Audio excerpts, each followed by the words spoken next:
മലപ്പുറം എടവണ്ണപ്പാറ സ്വദേശിനിയായ POCSO case ഇരയുടെ ദുരൂഹ മരണം നടന്നിട്ട് 2 വർഷമായി. പോലീസിൽ നിന്നും ക്രൈംബ്രാഞ്ചിൽ നിന്നും നീതി ലഭിച്ചിട്ടില്ല എന്ന് ആ കുടുംബം പറയുന്നു. വേണ്ടത് CBI അന്വേഷണം.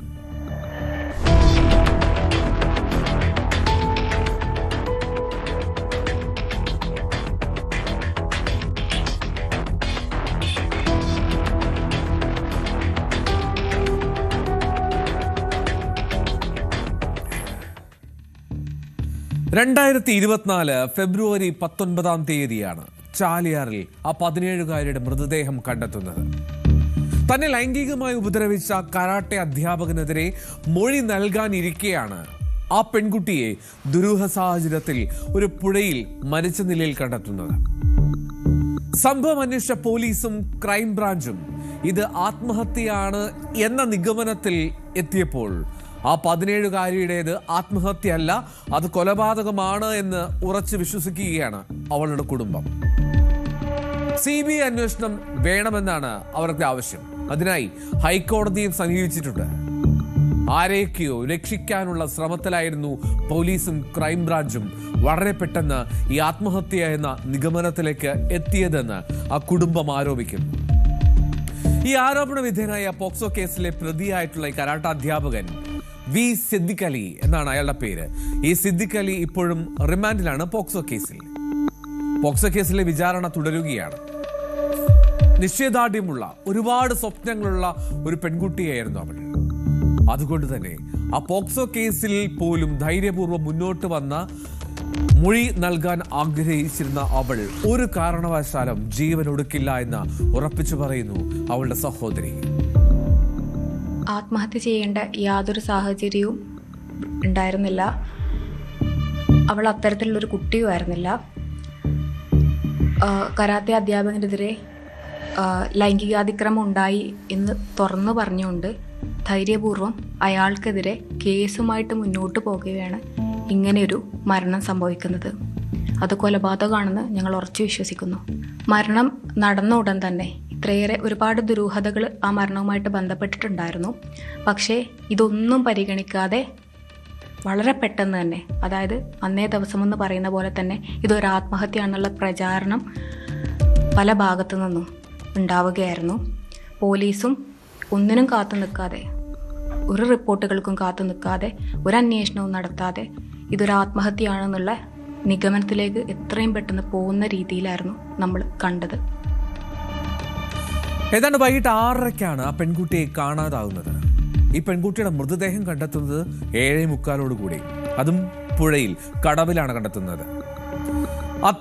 അധികം അങ്ങനെ അത്രമാത്രം മുങ്ങി മരിക്കാൻ പാകത്തിന് വെള്ളമുള്ള കടവുമായിരുന്നില്ല. മാത്രമല്ല അവളുടെ കയ്യിലുണ്ടായിരുന്ന മുറിവുകൾ, മൂർധാവിലുണ്ടായിരുന്ന മുറിവുകൾ, കൈയാണെങ്കിൽ കെട്ടിയിട്ട മട്ടിൽ പിന്നീട് അഴിച്ച നിലയിൽ, ആ ഒരു രീതിയിലാണ് അവൾ ആ മൃതദേഹം കണ്ടെത്തിയപ്പോൾ അവളെ കണ്ടത്. സ്വന്തം ചെരുപ്പ് അത് ഊരാതെ അതേപടി അവളുടെ കാലുകളിലുണ്ടായിരുന്നു.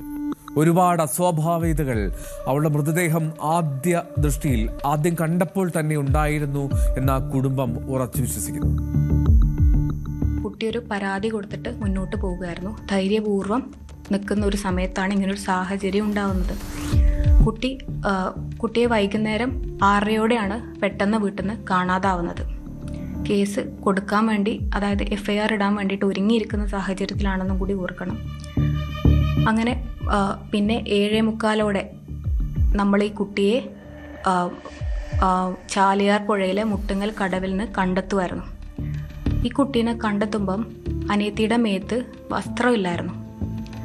കുപ്പായമില്ലാത്ത രീതിയിൽ അർദ്ധനഗ്നയായിട്ടായിരുന്നു കുട്ടീനെ കണ്ടെത്തിയിട്ടുണ്ടായിരുന്നത്. പിന്നെ ഈ മരിച്ചു കിടക്കുന്ന കടവിൽ ഒട്ടും വെള്ളമില്ലായിരുന്നു. അതായത് ഒരു മനുഷ്യന് ആത്മഹത്യ ചെയ്യാൻ വെള്ളമില്ലാത്ത, അത്രയും വെള്ളം കുറവുള്ള ഒരു സ്ഥലത്താണ് കുട്ടി മരിച്ചു കിടക്കുന്നുണ്ടായിരുന്നത്. ഇതൊക്കെ സംഭവിക്കുന്നത് വളരെ ചുരുങ്ങിയ സമയം കൊണ്ട് ഒരു കുട്ടി മരിച്ച് കരക്കടിഞ്ഞ് പൊങ്ങുക എന്നുള്ളത് അസ്വാഭാവികമായിട്ടുള്ള കാര്യമാണ്. കാരണം ഒരിക്കലും ഇപ്പം വെള്ളത്തിൽ പോയി മരിക്കുന്ന ഒരു മനുഷ്യൻ പോലും എപ്പോഴാണ് കരക്കടിയുന്നത്, എപ്പോഴാണ് പൊങ്ങുന്നതെന്നൊക്കെ സ്വാഭാവികമായിട്ട് ഏതൊരാൾക്കറിയാം. പക്ഷേ 6:30 കാണാതായ കുട്ടിയെ നമ്മൾ കാണുന്നത് ചാലിയാർ പുഴയുടെ മുട്ടുങ്ങൽ കടവിൽ കിടക്കുന്നതാണ്. കടവിലാണ്, ഒട്ടും വെള്ളമില്ലാത്ത സ്ഥലത്ത്. കുട്ടിയുടെ ശരീരത്തിൽ മുറിപ്പാടുകൾ ഉണ്ടായിരുന്നു.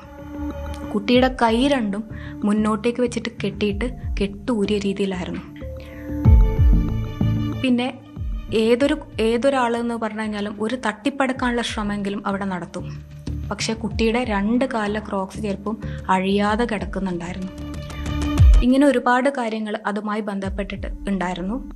ഇതൊക്കെ നമ്മൾ എല്ലാ ഘട്ടത്തിലും ഇത് അന്വേഷിക്കുന്ന ഉദ്യോഗസ്ഥരോട് തുടക്കം മുതലേ ഞങ്ങൾ ഉറച്ചു പറഞ്ഞതാണ്.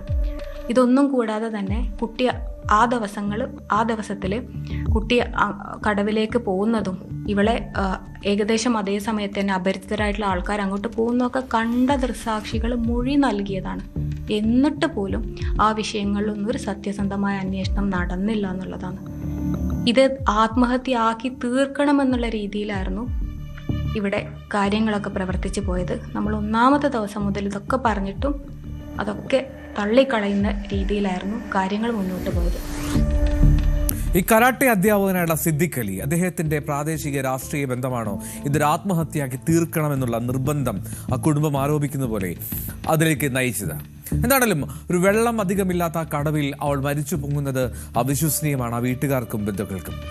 ഈ ഡയമെൻഷനൊക്കെ പറഞ്ഞെങ്കിലും പോലീസ് വളരെ വേഗത്തിൽ അത് ആത്മഹത്യ തന്നെയാണ് എന്നുള്ള നിഗമനത്തിലേക്ക് എത്തിയെന്നാണ് ആ സഹോദരി പറയുന്നത്. കുട്ടിയുടെ ശരീരത്തിൽ പലയിടത്തും മുറിവിൻ്റെ പാടുകൾ ഉണ്ടായിരുന്നു. പിന്നെ പോസ്റ്റ്മോർട്ടം റിപ്പോർട്ടിലും കുട്ടിയുടെ മൂർത്താവിൽ അടിയേറ്റ പാടുണ്ട്. ഇൻക്വസ്റ്റ് റിപ്പോർട്ട് കുട്ടി മരിക്കുമ്പോഴുള്ള നമ്മൾ കണ്ട കുറേ കാര്യങ്ങളുണ്ടായിരുന്നു. ഇൻക്വസ്റ്റ് റിപ്പോർട്ടത്തിൽ ഇതിൽ കുറേ കാര്യങ്ങൾ മാർക്ക് ചെയ്തിട്ടുണ്ട്. പോസ്റ്റ്മോർട്ടത്തിലെത്തുമ്പം അതിൽ കുറേ മിസ്സായിട്ടുണ്ട്. പക്ഷേ ഇതിലെല്ലായിടത്തും ഇടപെടലുകൾ കൃത്യമായിട്ട് മോശം തരത്തിലുള്ള ഇടപെടലുകൾ നടന്നു എന്നുള്ളതാണ്. എന്തൊക്കെയോ മോശം തരത്തിലുള്ള ഇടപെടൽ, ചില മിസ്സിംഗ് അവിടെ ഉണ്ട് എന്ന് ഉറച്ചു വിശ്വസിക്കുന്നു. പോലീസിന്റെ അന്വേഷണം തൃപ്തികരമല്ല എന്ന് തോന്നിയതോടുകൂടിയാണ് ഇവർ ക്രൈംബ്രാഞ്ചിൽ പ്രതീക്ഷ വയ്ക്കുന്നത്. പക്ഷെ അവിടെയും അതേ നിഗമനം തന്നെ, ആത്മഹത്യയാണെന്ന് ക്രൈംബ്രാഞ്ച്.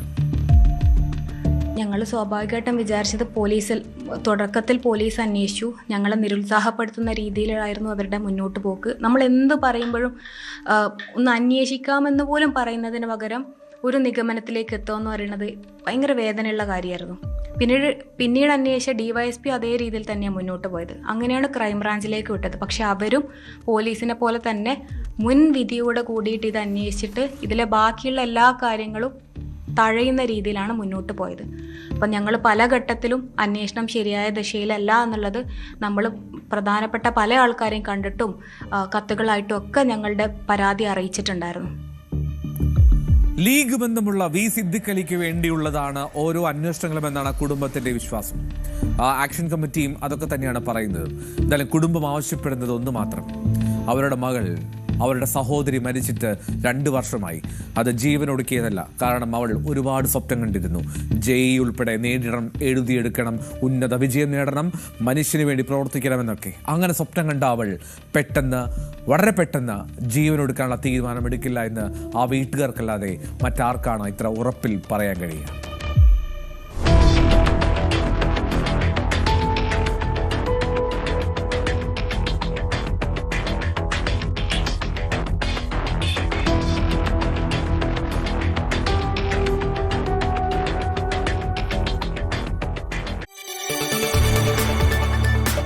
കൂടുതൽ വാർത്തകൾക്ക് News 18 Keralam YouTube channel subscribe ചെയ്യുക.